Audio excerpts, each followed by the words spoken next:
When you are offered something for free, why wouldn't you take it? When you have an opportunity with no repercussions, the obvious choice is to take advantage of the situation. However, such cases are extremely hard to come upon. Many modern politicians offer free college as a main factor in driving their campaign. The idea of free college sounds incredible, as education is key to an eternally innovating society. Unfortunately, the idea is rather far-fetched and has been tried with many undesirable results. Like you, I am a student, and I plan on receiving a college education.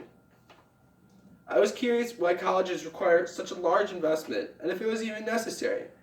Why can't college be offered for free, like public elementary and high schools across America? As I researched, I learned more about what it means when the government provides a free service. Very few things are truly free, and that does not include education. Free college tuition should not be offered because money would come from taxpayers, it would be managed by the government, lowering the quality, and it would threaten the existence of private schools. First and foremost, free college tuition would be funded by American taxpayers, so the word free is masking a deceptive and unanticipated consequence. What students would no longer pay when they reimburse their student loans, they would pay taxes for the rest of their lives. All Americans would see higher income taxes and would lose more of their salaries to the government. For example, this situation is comparable to the current coronavirus stimulus. As Americans receive money as an incentive to help our economy and the well-being of Americans during this ensuing crisis, there is an underlying consequence. The money being issued today comes from the government and will one day be regained through increased taxes in the years to come. Free college tuitions would also pose a dangerous threat to private schools across America. Private schools already face fierce competition against public schools who receive government funding. In fact, private schools already require significantly more tuition money because their funding relies entirely on donations and the tuition. Having to compete with cheaper alternatives so far, competing with colleges that require no tuition costs would be extremely difficult and maybe even impossible. For example, Amanda Albright of the Bloomberg Company reported that the Excelsior Scholarship of New York, an experimental opportunity for students to receive a college education from local public schools free of the tuition costs, deprived Clarkson University, a private school. It reported more than 100 prospective students, costing an estimated $47,950 in tuition money. Also, the Excelsior Scholarship is projected to cost the state's more than 100 private schools 72,000 students. However, public schools would then be managed by the government, thus lowering the quality of public education.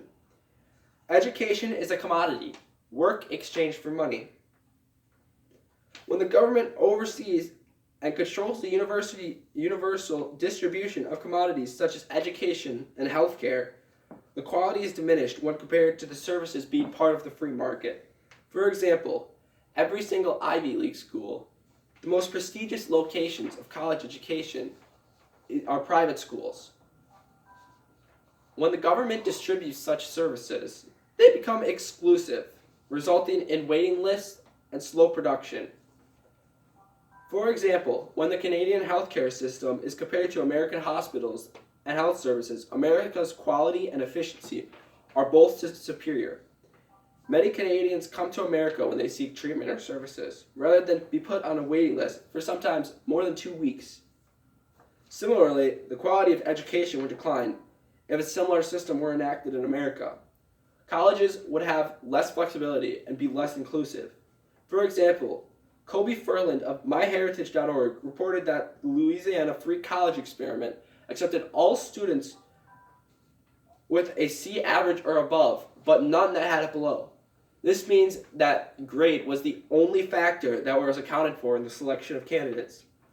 When colleges are all held to the same standards and become equal, the diversity of the quality of education decreases.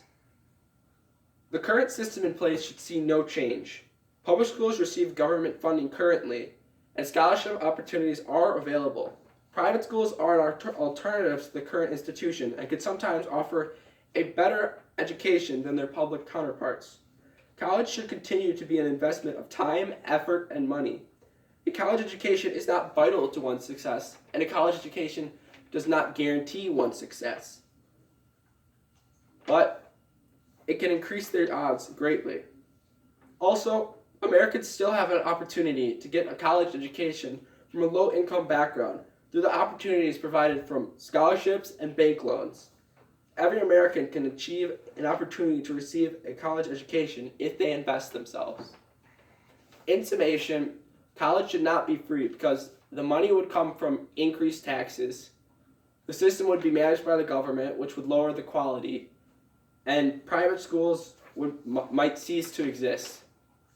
Every student in the class of 2022 will be able to vote in 2 years. So I encourage you to educate yourselves on current issues and the American income tax system and the American education system. It's such a shitty